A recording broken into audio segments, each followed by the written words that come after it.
Meaning of derivation. Derivation. Derivation. Derivation. Derivation.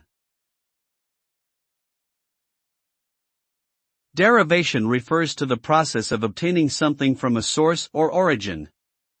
In linguistics, it specifically relates to the creation of new words from existing ones by adding prefixes or suffixes.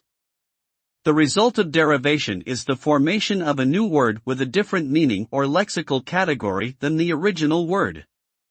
For example, the verb teach can be derived to the noun teacher by adding the suffix er, which creates a new lexical category.